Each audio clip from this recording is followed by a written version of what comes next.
All right, fellas, what's up? So, once again, doing an update video on my cold steel walking stick collection. So far, I have 7, but like I said, I'm gonna try and get some money together so I could get the other 2. I also wanted to get the tension and the training staff. But like I said, I'm gonna go ahead and do update videos for now on these. So the next update video I'm going to be doing is in reference to the cold steel aluminum head sword cane. A little more flashier, maybe doesn't get as much attention or whatever you want to call it as say the heavy duty sword cane. There are a couple of things that set this one aside from the heavy duty counterpart. First one is this one's a little flashier. This looks like something that you would wear with like a suit and tie, and or not a suit and tie, but maybe like a fancy event when you're real well dressed.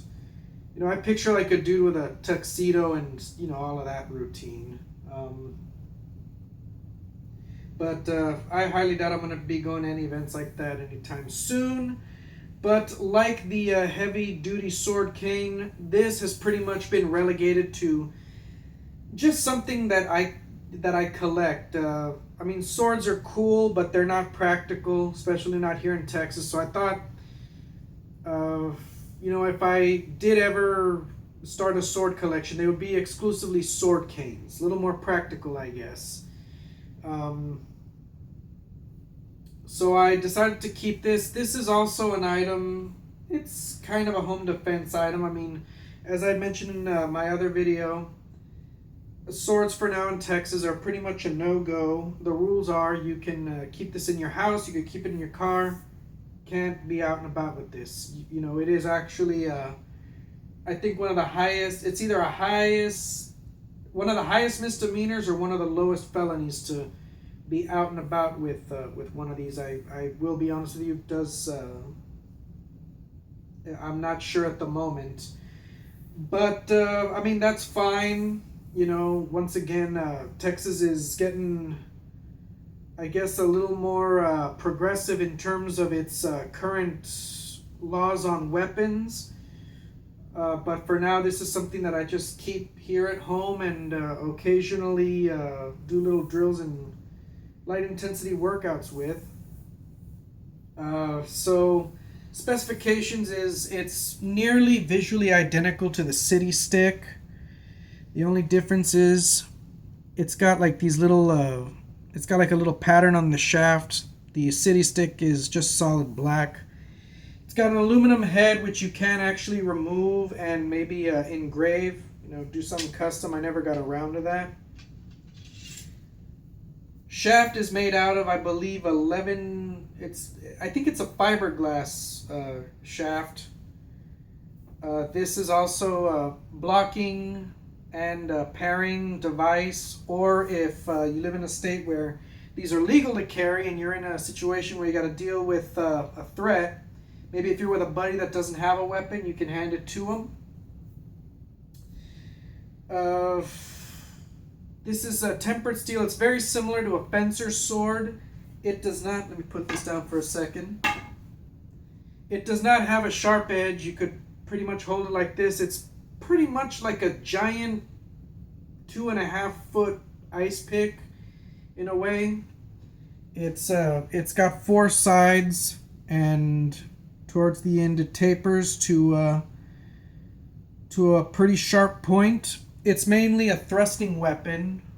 You're obviously not going to cut anybody with it. I guess, I'll be honest with you, I did play with this a little bit when I first got it. I guess one of the main drawbacks is it's not quite as secure when sheathed as the heavy-duty sword cane. That one's a little tighter. It's got like an O-ring kind of a thing. This, I mean, it's secure, but,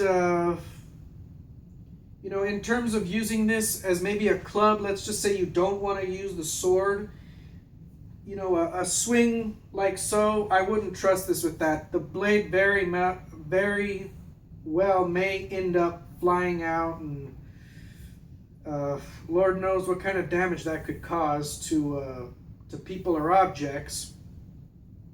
So I definitely would not trust it for that. Yeah, this is a nice little piece that I keep. I guess right behind the camera, there's actually a little wall mount that holds several of my walking sticks. I keep that on there. Like I said, it's for now I've relegated this to I guess a self-defense item. I mean, I also do own firearms, but this is one of, who knows, maybe I'll be in. I'd like to, I do hope it never happens, but maybe if I'm in a situation where I can't get to a firearm on time, this is a relatively decent alternative, and I'm pretty sure it's something that a bad guy wouldn't see coming. But yeah, this is a great item. It's underrated. I don't really see as many reviews on this particular sword cane on YouTube as I do say the heavy duty sword cane, but this is a pretty good walking stick and sword in its own right. I do recommend. And also, this is also one of those canes that a lot of people say, because, it's all the way up here. It should be like around here for me, but this is also a tube that, I don't want to risk. I guess my main concern is that I'll try and cut it down, because from the top you can in fact do that. I wouldn't, for these sword canes, I wouldn't, if you do attempt to cut it down to size, don't start from the bottom, do it from the top. But at the same time, it's still a risk, because if you don't do it right, you're obviously going to compromise your ability to remove and insert properly. I guess, I'm no handyman. If any of y'all have any ideas or methods on how to cut it down properly without possibly damaging the tube, I am open to hearing that. One of the nicer things about this cane is it doesn't need any kind of lubricant or anything like that. Like the heavy duty sword cane, it needs to be maintained pretty much, maybe once or twice a month. This one not so much so. It's just I guess it's just air and the